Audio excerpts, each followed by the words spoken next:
میرے دوستوں، محض چاہنے سے چیزیں نہیں ملتی۔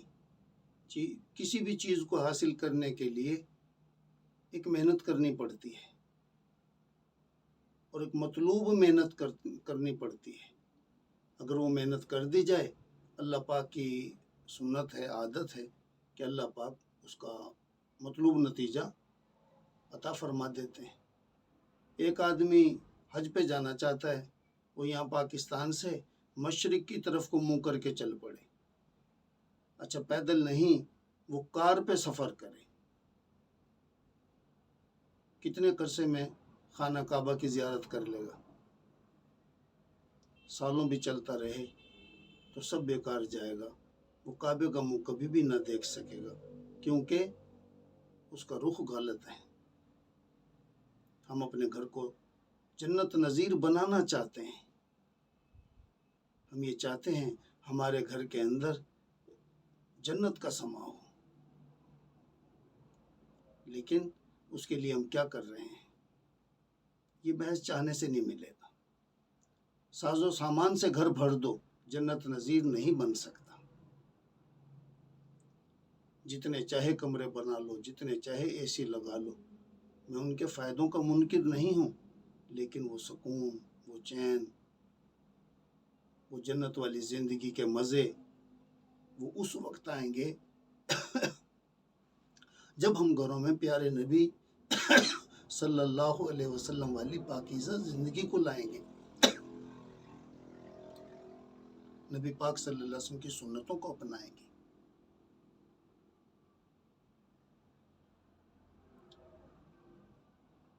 گھر کا سربراہ اپنے حقوق ادا کرے، اہلیہ اپنے حقوق ادا کرے، اولاد اپنے حقوق ادا کرے۔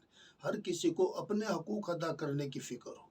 حقوق کے مطالبے کرنا، میرا حق، میرا حق، میرا، یہ بھیک مانگ کے اگر تمہیں حق مل بھی گئے تو کوئی لطف نہ رہا۔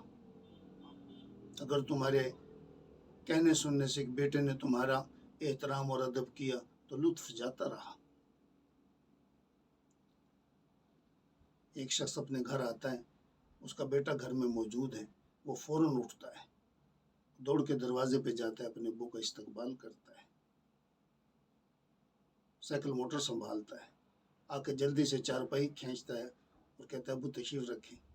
تکیہ لا کے ابو کے سرہانے رکھتا ہے، پانی کا گلاس بھر کے لاتا ہے، ابو کو پیش کرتا ہے، ابو کے ماتھے کو چومتا ہے، پوچھتا ہے ابو خیریت تو رہی، کوئی ٹینشن تو نہیں ہے؟ اور ابو کی چاپی شروع کر دیتا ہے، بدن دبانا شروع کر دیتا ہے۔ پوچھتا ہے ابو چائے بنا لوں آپ کے لیے؟ ابو کہتا ہے مجھے طلب نہیں ہے۔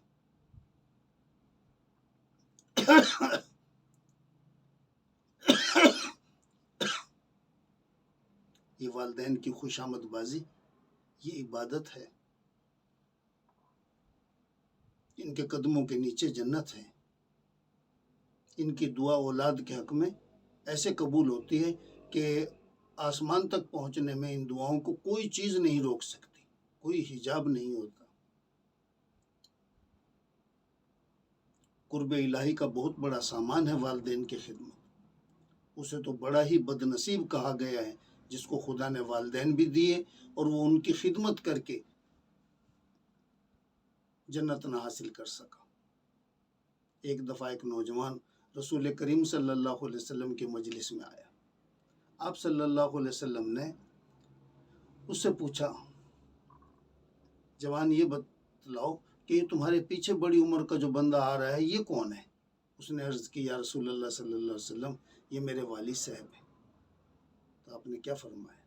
آپ نے فرمایا کہ دیکھو اپنے والد کو پیٹھ کر کے نہ چلا کرو، اپنے والد صاحب سے پہلے نہ بیٹھا کرو، جب بولنے لگو اپنے والد سے اپنی آواز کو، اپنے لہجے کو اونچا نہ ہونے دو۔ یہ تعلیم، ایسا بندہ جو اپنے والدین کی فرما برداری کرتا ہو، ان کی جی کرتا ہو، ان کی خدمت کرتا ہو، ان کے ساتھ حسن سلوک کرتا ہو، ان کا دل نہ دکھاتا ہو، ان کے حقوق ادا کرتا ہو، ایسا بیٹا اسے اللہ تعالیٰ دو نعمتیں تو دنیا میں دے گا۔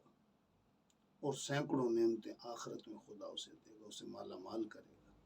ساری دنیا رزق کی جستجو کے اندر ماری ماری پھر رہی ہوگی اور مشقتوں سے روزی حاصل کر رہی ہوگی، اور یہ وہ خوش نصیب ہوگا کہ جس کے روزی جس کے پیچھے پھرے گی، اللہ اسے رزق فراخ دے گا، رزق فراخ اور عمر دراز۔ یہ نہیں کہ 60 سال عمر ہے تو 100 سال ہو جائے گی، 60 ہی ہوگی، 60 میں برکت اتنی ہوگی، اس کے ہاتھ سے کام اتنے نکلیں گے، سدھ اتنی ہوگی، اتنی سدھ ہوگی اس کے کاموں میں کہ لوگ پوچھیں گے کتنے بندوں نے مل کر یہ کام کیا، تو بتایا جائے گا ایک بندے نے۔ لوگ اعتبار نہیں کریں گے، کیونکہ ایک بندے سے اتنا کام ہو ہی نہیں سکتا، یہ تو کوئی آدمیوں کی ایک جماعت ہوگی جنہوں نے مل کے یہ کام کیا، اللہ نے اس کے ہاتھ میں برکت ڈال دی۔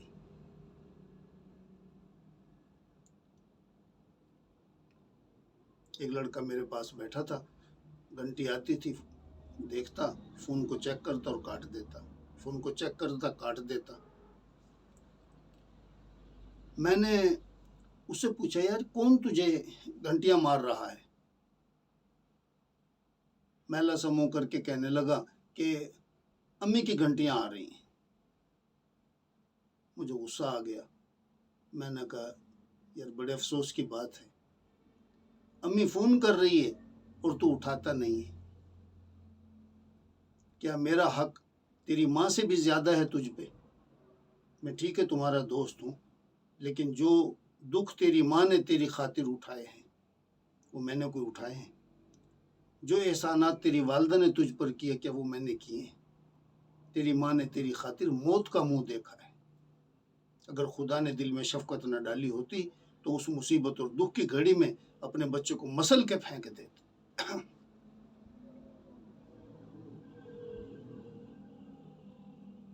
میں نے بچہ جنوانے والی دائیوں سے پوچھا کہ اس وقت عورتوں کی کیا حالت ہوتی ہے، تو مجھے ایک نے بتلایا کہ بعض عورتیں ایسے ہو جاتی ہیں کہ مر گئیں، لیکن ہم اس کے بچوں کو سنبھالتی ہیں اور بچے کو لپیٹ کے اس کے سینے پہ رکھ دیتی ہیں۔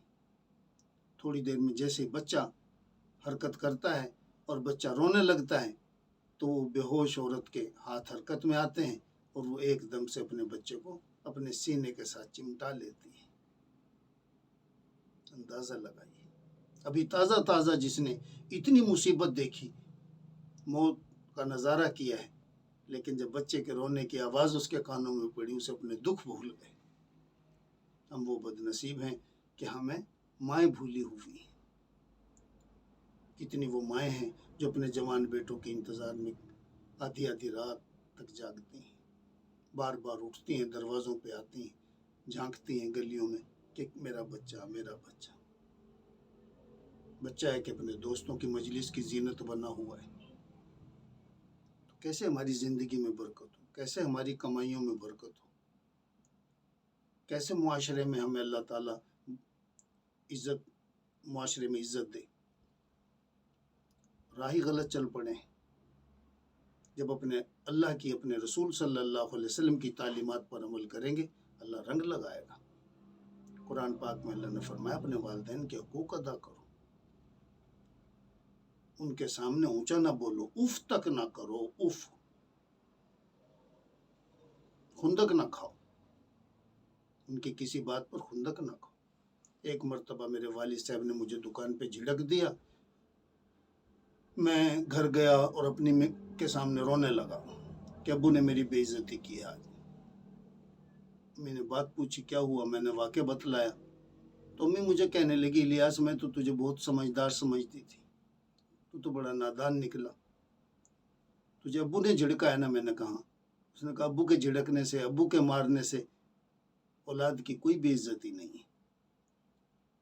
جو اولاد اپنے والدین کی ڈانٹ کو، مار کو، جھڑکنے کو بے عزتی تصور کرتے ہیں وہ معاشرے میں کبھی عزت نہیں پا سکتے۔ والدین کی ڈانٹ، والدین کی مار تو ایسے ہے جیسے فصل کے لیے گوڈی، باغوں میں گوڈیاں کرتے ہیں